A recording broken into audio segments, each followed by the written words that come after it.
What is this? Where is everybody? It's Friday. What? People don't come to class? They what?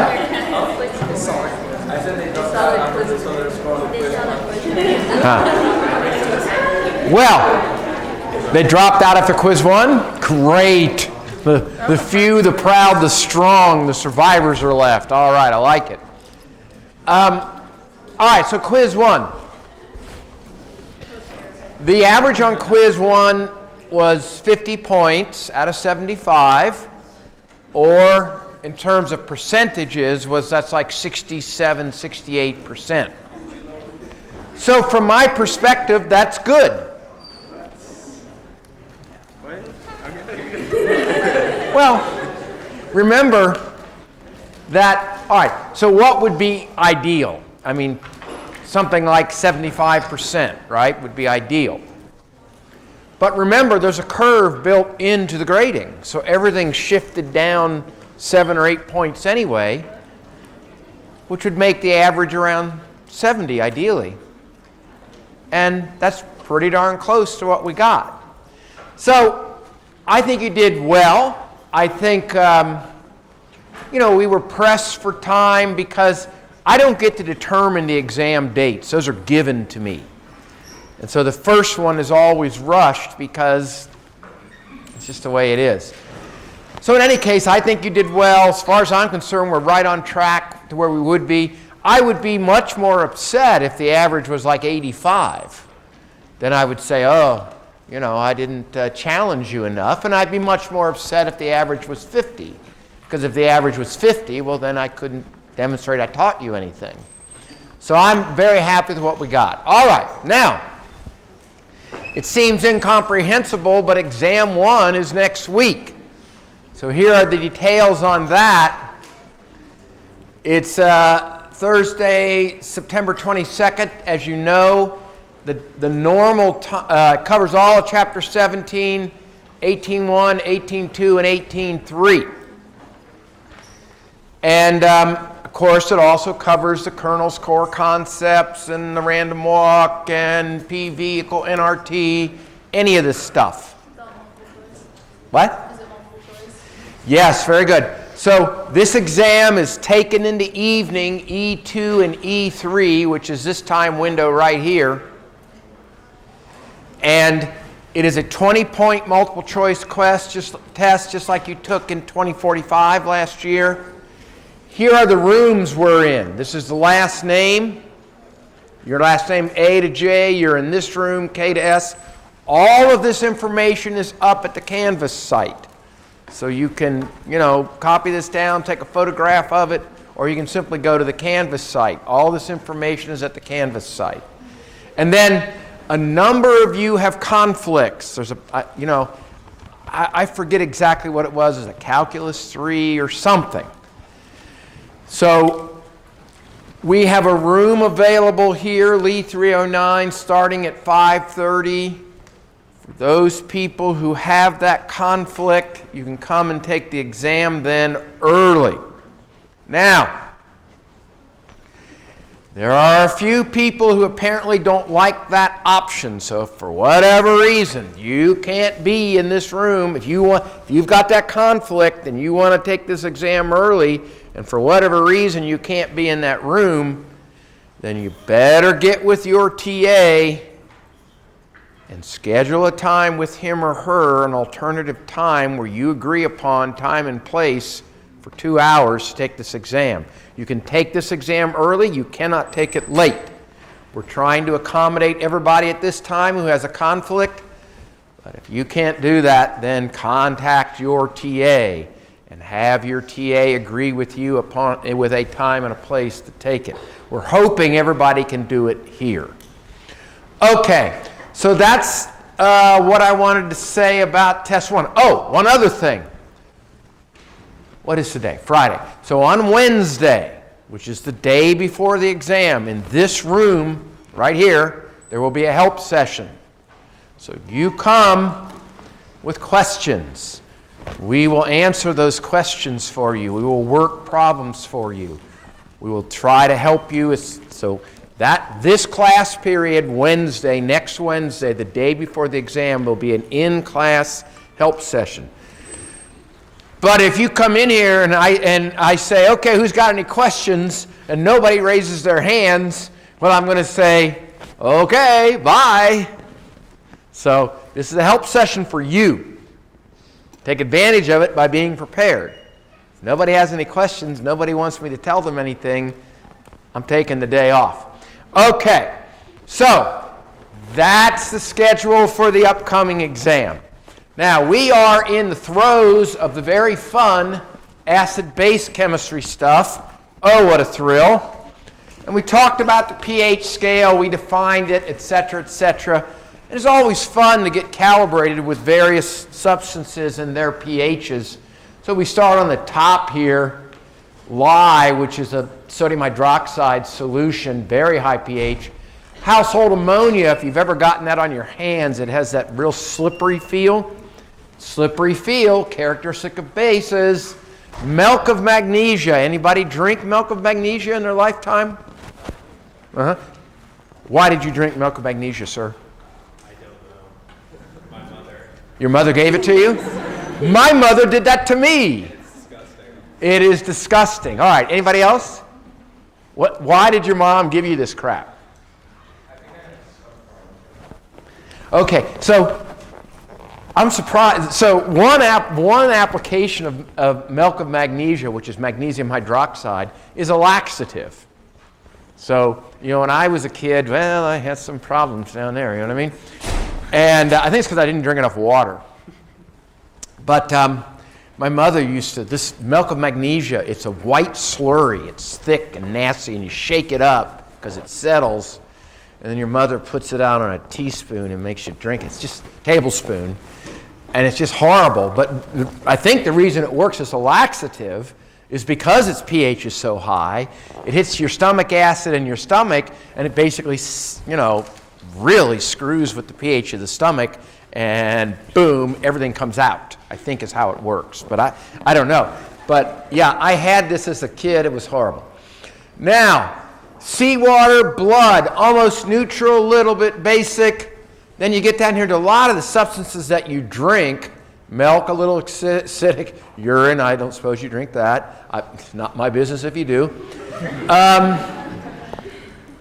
There are people who believe it's healthy to drink their own urine. I'm not kidding you. There's a cult of urine drinkers. I don't know. Takes all kinds, I guess. Rainwater, unpolluted, pure rainwater, pH 5.6. Why would that be?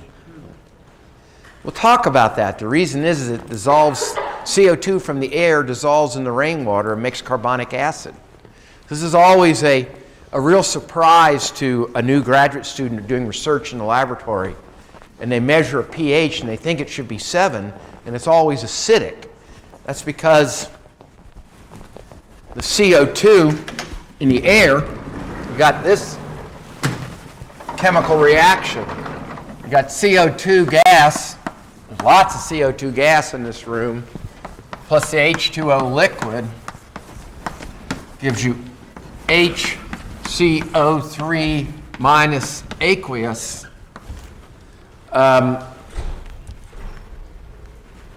Plus H3O plus. I don't know if that's balanced. No, plus H plus. I believe that's balanced. So the point is, in ultra pure water, unless you take care to get rid of the CO2, it's acidic. So ultra pure water, unless you get the CO2 out, you can get the CO2 out by boiling it.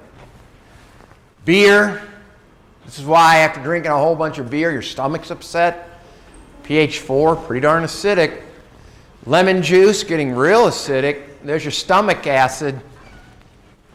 pH 1, very acidic. Okay, so common substances and their pHs.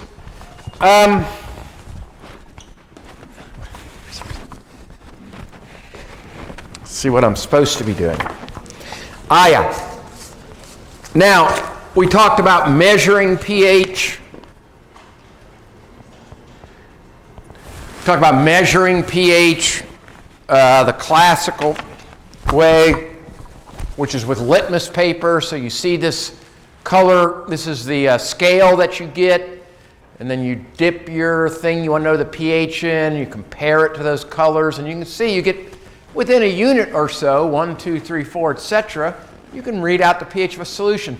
And then, of course, this is the more modern approach. I believe it says Beckman Industries there. I told you the story of Arnold Beckman, the Caltech professor in the 20s who became a multi-billionaire many times over because he made this box with this electrode. And he was the first one to routinely make pH measurements. It was very convenient. So he starts making them for all his buddies, and pretty soon everybody wants one. Starts a company in his garage. The company grows. Now it's called Beckman Industries. It does, I don't know, $100 billion worth of sales a year. Really quite remarkable story. He's no longer with us, Arnold Beckman. I never met the man, but... All right, now... Definition. So we gave the Arrhenius definition of an acid and a base. Perhaps the most important definition, one to commit to memory, is the Bronsted-Lowry.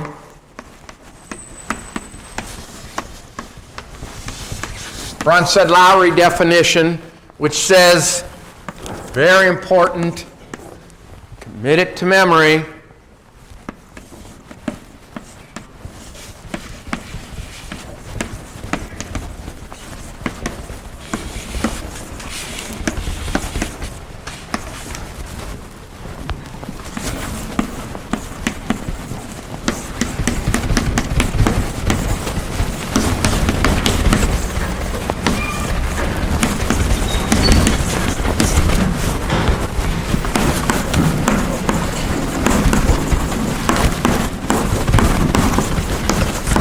So key Bronsted-Lowry definition of a acid, a substance that can donate a proton, call it H+, in solution we'll call this a hydronium ion, to another substance.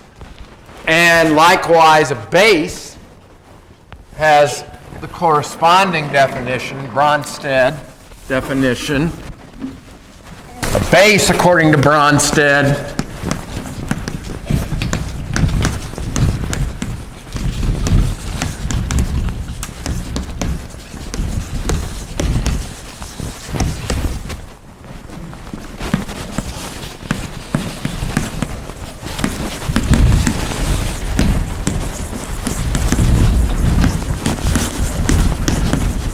so there's your two key definitions according to Bronsted.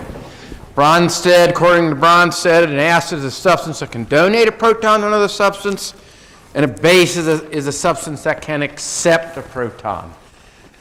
So this really is a key underlying conceptual thing about acid-base chemistry. It's all about proton donating, and proton accepting. And it brings up an interesting point. An acid can't be an acid unless there's a base around to accept its proton. So an acid must have a base to do its acid thing. It's got to give its proton to something. A base can't be a base unless it's got something to accept a proton from. So you see there's a duality to this. An acid needs a base to do its acid thing, and a base needs an acid to do its base thing. The acid thing meaning donate a proton, the base thing meaning accept a proton. So you have to have both. Now, we can think about that idea simply by reference, as I always like to do, to the random walk. So, here's a base. This is our friend ammonia. Well, here's a water molecule. It's our friend the water molecule. In this example, it's going to act as the acid. Okay? And it's randomly walking around, minding its own business, and boom, it randomly walks, slams into an ammonia.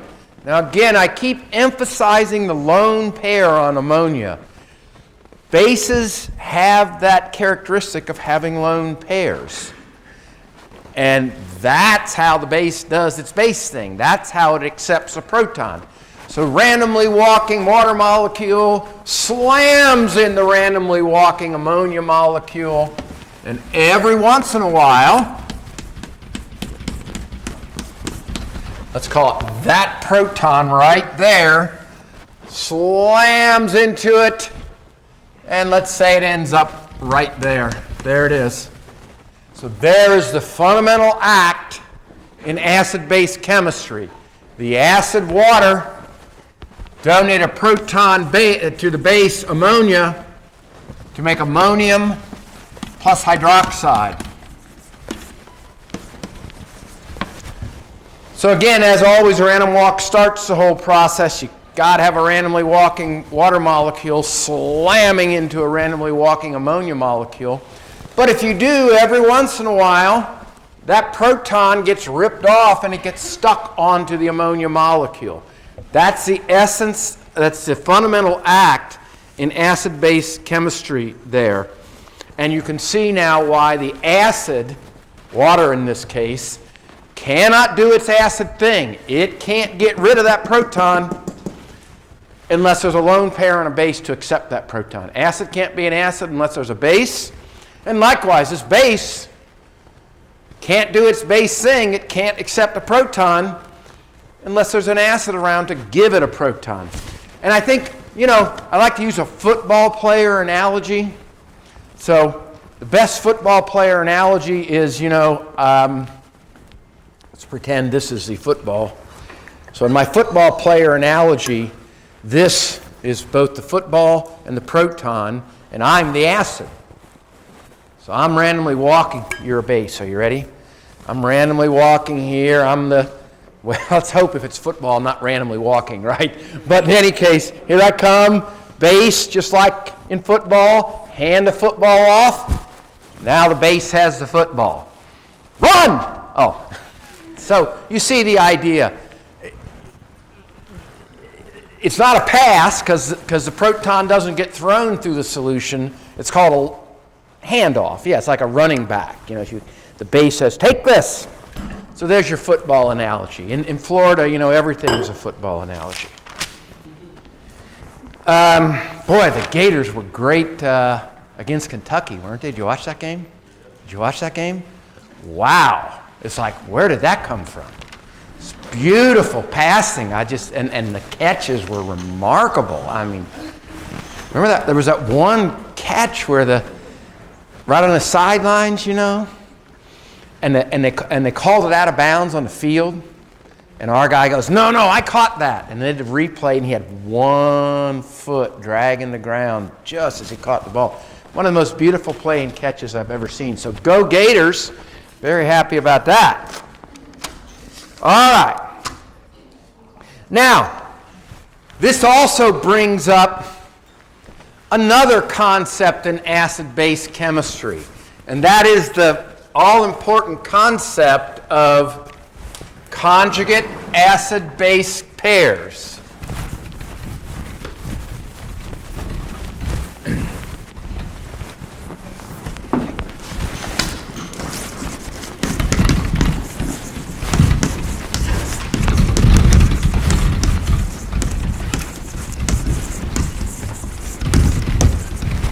Conjugate acid-base pairs, another important concept. Water is an acid. When it loses its proton, it becomes a base. So that's your first conjugate acid-base pair. So water's an acid in this example. When it does its acid thing and hands off its proton to the base, it becomes a base. So hydroxide is the conjugate base of the acid water. And we've got another conjugate acid-base pair here, where ammonia is the base, right here. And when it does its base thing and accepts a proton, it becomes an acid. And so there's your second conjugate acid-base pair.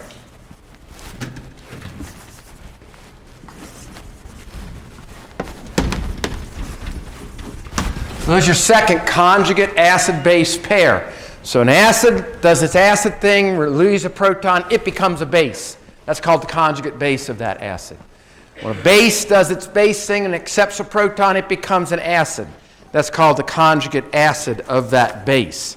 So in every acid-base reaction, we get a conjugate acid, well, we get two conjugate acid-base pairs, as shown in this example. Let's take another example.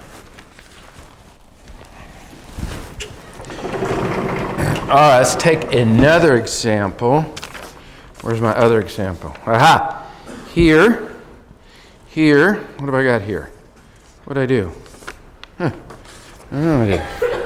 So, oh, there it is. So, let's take another one. Here's our friend formic acid. So again, we said this group, C double bond OH, is called a carboxylic acid group. Got one available bond to make something. In this example, it's just a proton. This is the simplest carboxylic acid. It's called formic acid. So now, that formic acid is going to react with, so it's going to react in this example with our friend ammonia again. There's its lone pair. It does its acid thing. The base does its base thing. And we get formate.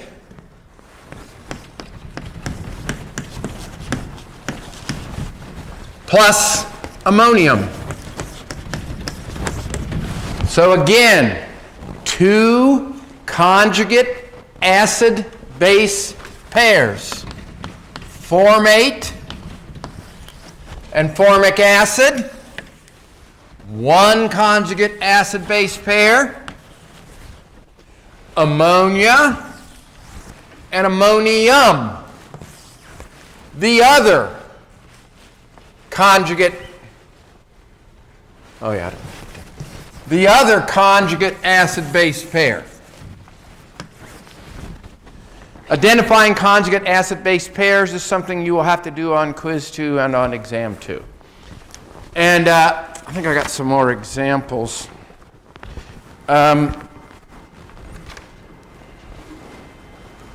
Here are a bunch of examples of conjugate acid-base pairs. No? I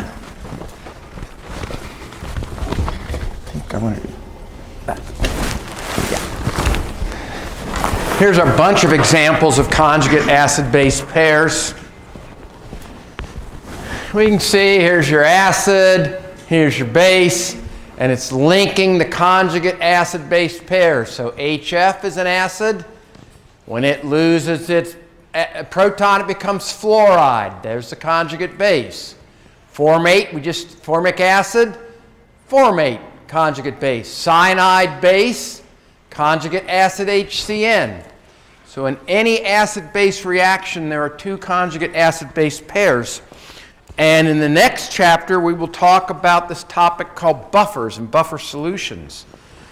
Buffers are all about conjugate acid-base pairs. So this concept is very important. We're going to use it again and again, this concept of a conjugate acid-base pair.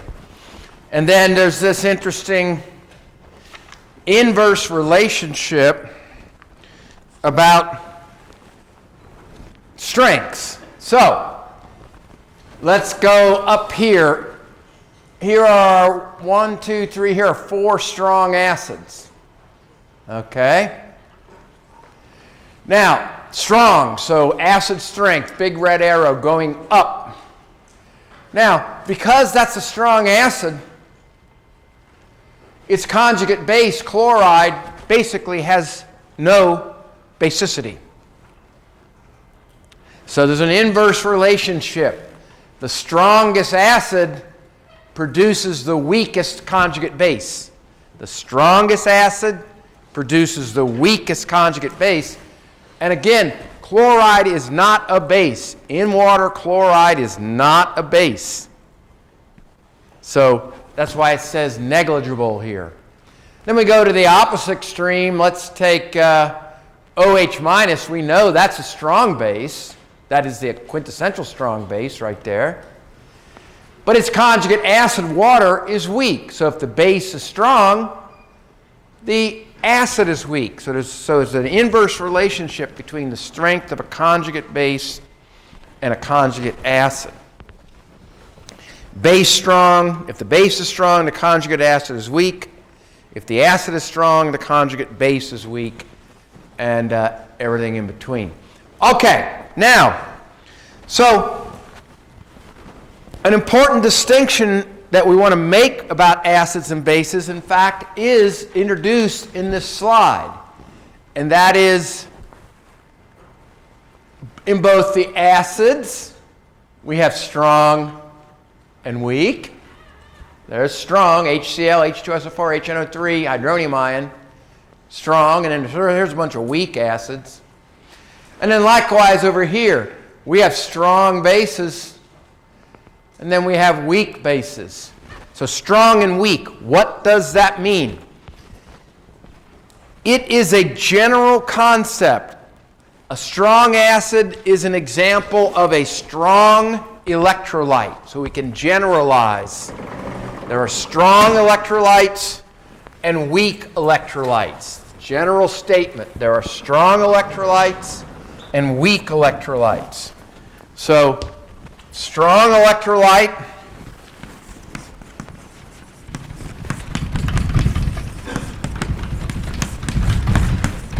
an electrolyte is a substance that produces ions in a solution.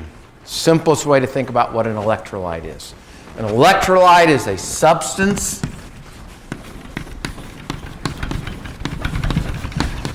that produces ions in a solution. So there are strong electrolytes, they produce lots of ions, and there are weak electrolytes. They don't produce many ions. So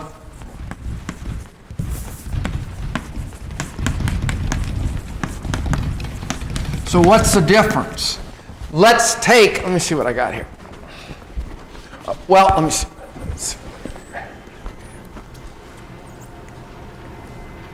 Yeah, that's summarized here. I hope this comes off. I hope you get this idea.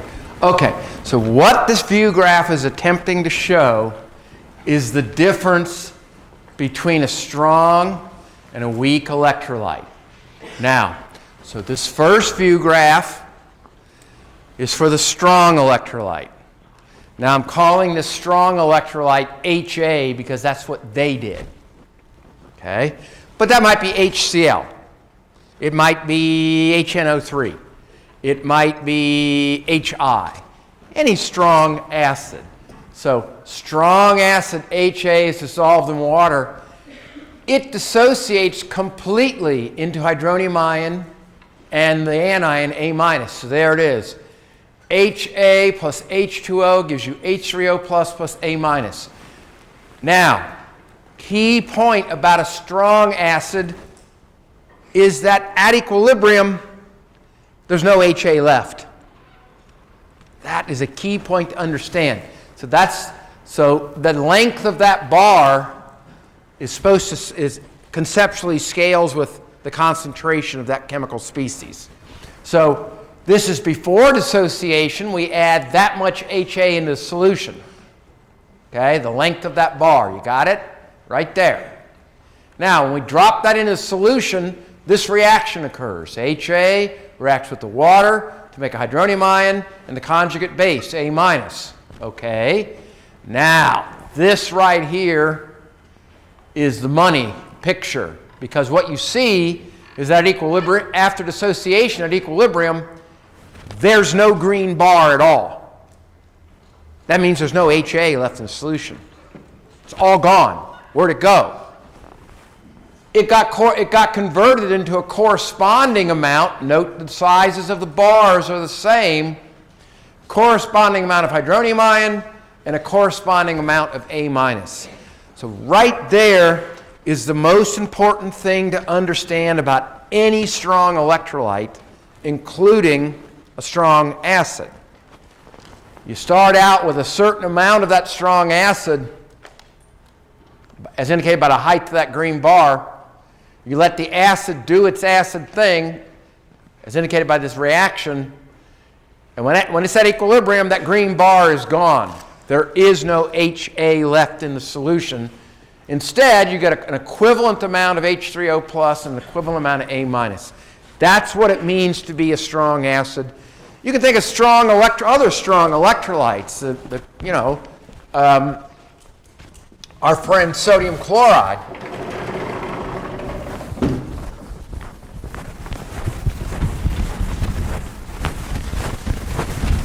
We know that sodium chloride is a strong electrolyte. You throw sodium chloride solid into water. You throw one sodium chloride solid in the water, you get one Na plus aqueous and one Cl minus aqueous. And at equilibrium, there's none of this left. And there's no molecule NaCl aqueous. That molecule does not exist in the solution. Boom, gone. Where'd it go? It dissociated to make one sodium ion and one chloride ion. So the general statement about any strong electrolyte, whether it's a strong acid or a strong salt electrolyte like this one, is you throw the chemical in the solution, and at equilibrium, that chemical's gone. That chemical gets converted, in this case, into free solvated sodium ion and free solvated chloride ion. Or in this case, that chemical HA gets converted quantitatively into equivalent amount of H3O plus and an equivalent amount of A minus. That's what it means to be a strong electrolyte, in this case, a strong acid. Now, unfortunately, I'm using the same, I didn't use it, this is from the book, same symbol, HA, but now it's a weak electrolyte. Okay, so don't get confused about this. I know that it says HA again, but now HA is a weak electrolyte. Okay? Here is the key difference.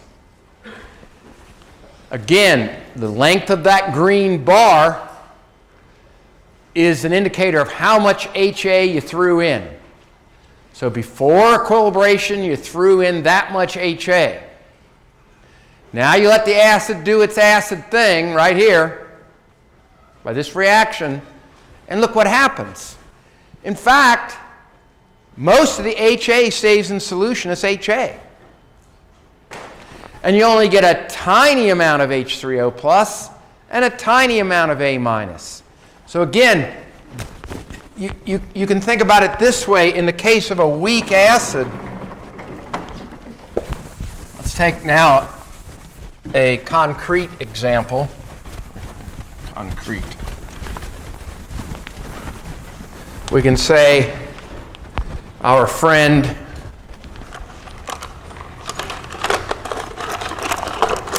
HF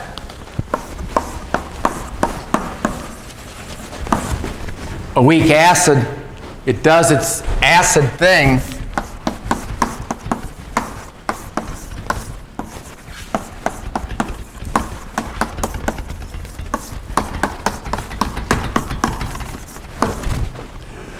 But unlike the strong acid, in fact, there's a whole bunch of this left.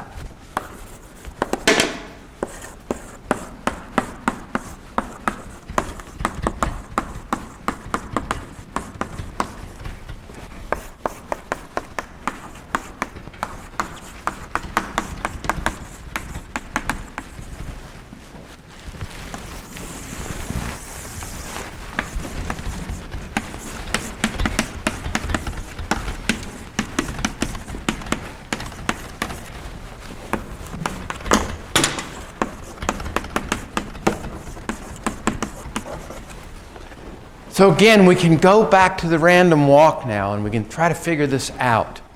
So in the case of HCl, the strong acid, you put that HCl molecule into water, it gets slammed by randomly walking water molecules, and it falls apart completely. On the other hand, you put HF in the water, it can get beat up like crazy by water molecules, by the random walk. But in this case, the randomly walking molecules cannot pound it into submission. So in the case of HCl, the strong acid, as soon as it gets hit by a randomly walking water molecule, it says, I give in, I fall apart. HF says, bring it on, you can beat me up all you want, I'm not going to break my bond. So what you learn is, it's all about bond strength. That the HCl bond, that sigma bond between the proton and chloride is weak. And so a randomly walking water molecule at room temperature slams into it and breaks it apart. But for the weak acid, that HF bond is stronger. So the randomly walking water molecules can bang on it all day, and it never gets pounded into submission, except for a little tiny bit. So there's your difference between a strong acid and a weak acid. And very, very important fundamental concept to get into your head. Yes? Is that because of the electronegativity of it? Yes, it definitely has to do with the electronegativity difference. Definitely. And so the whole series here. So if you take a look at the halides, there they are, right? All of them are strong acids, except HF. HCl strong, HBr strong, HI strong. Don't know much about this, but I'm sure it's strong as well. So that's the electronegativity difference. HF is the lone weirdo. It's weak, so its bond strength is much greater than the other ones. And this just gives you some examples of weak acids and their Kas. And this is important for me because, you know, I'm all about getting you calibrated, right? Getting you calibrated about what's a high concentration and what's a low concentration. I want to get you calibrated about acid and base strength. So let's take a look at this table and see what we see.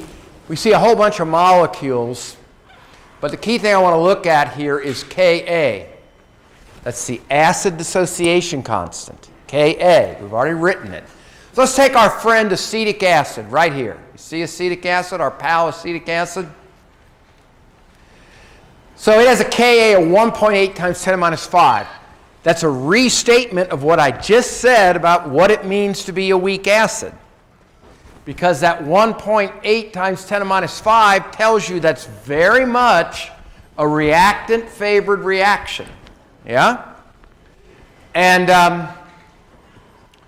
so that's like the quintessential weak acid Ka on the order of 10 to the minus 5. So that's your lot of weak acids with that kind of Ka. Now, there are weak acids that are stronger, indeed, orders of magnitude stronger. And there are weak acids that are weaker.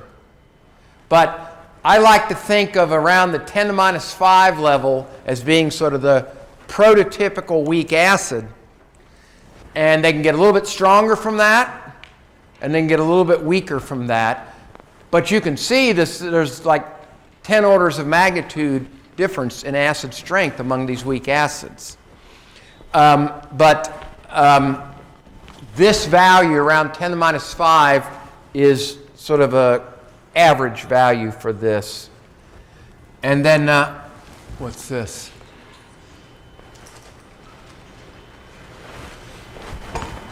Okay, polyprotic acids, we're not going to talk about that yet. Okay, now, let's identify our strong acids. So again, I told you, I've said it a couple of times now, learning chemistry is like learning a foreign language. You have to learn the vocabulary words. Well, a big piece of the vocabulary words in chemistry are chemicals. So now we've introduced a whole bunch of them, and you got to remember them. So our pal HF I just introduced, weak acid. Our pal HCl, HBr, HI, all strong acids. So we have to remember these things, dare I say it.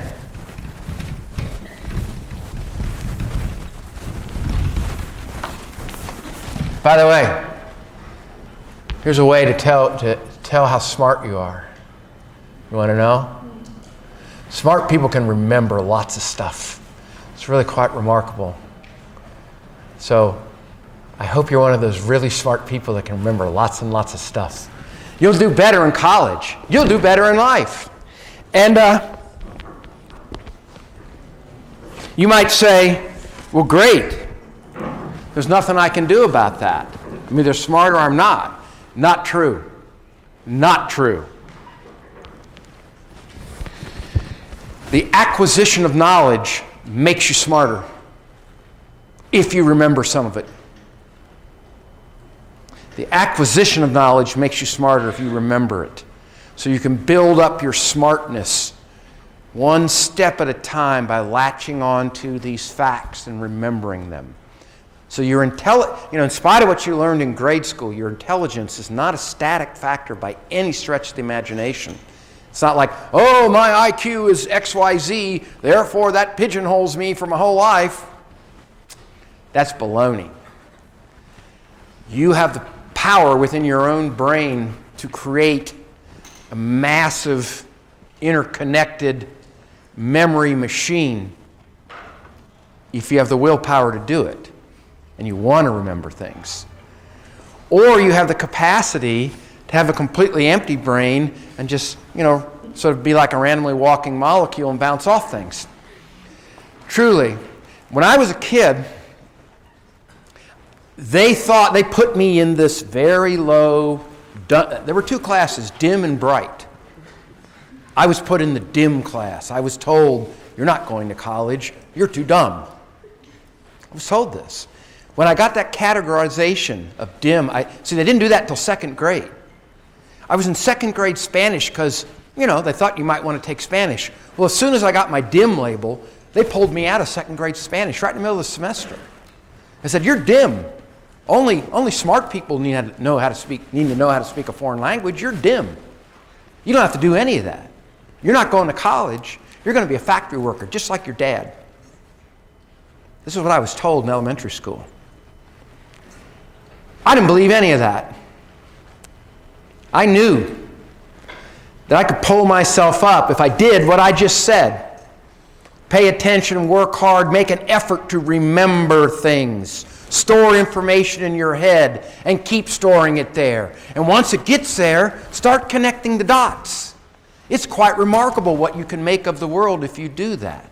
And it's quite remarkable that, I was tagged as a dim kid and I got a PhD in chemistry and I'm one of the world's greatest chemistry researchers. So don't believe the labels.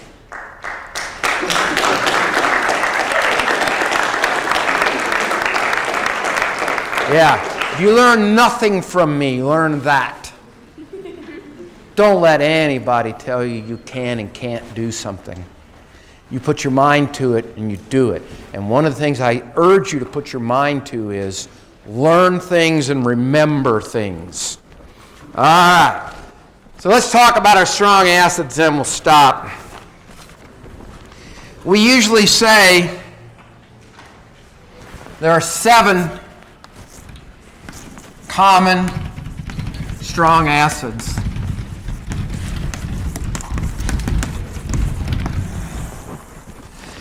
And they are HCl, HBr, look, all of our friends, the halides, nitric acid, you know that, HClO3, which we never encounter, and HClO4, perchloric acid, which is actually a pretty common acid.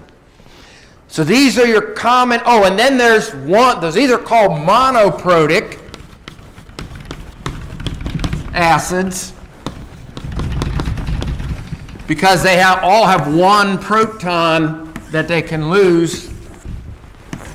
So mono for one, I know, I'm getting to that. And then there is a common acid that you've worked with in your lab life in high school or here in college, and that's sulfuric acid, H2SO4. It is also a strong acid, but it's diprotic. 2 protons. Key point, only the first one's strong. So you throw sulfuric acid in the water,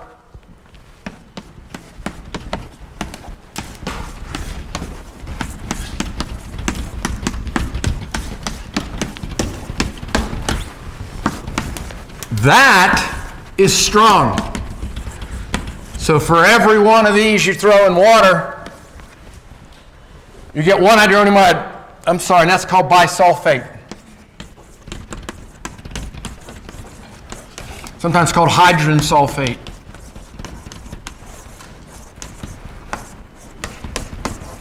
Now, that bisulfate or hydrogen sulfate is in fact also an acid. But it's a weak acid.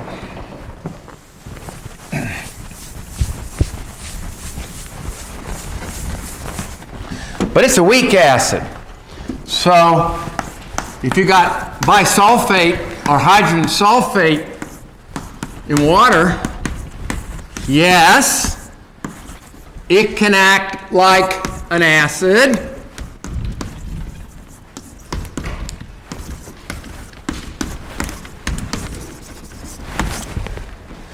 But this is a weak acid. Is the Ka up there? You got Ka? You see it up there? Sulfuric up there? No.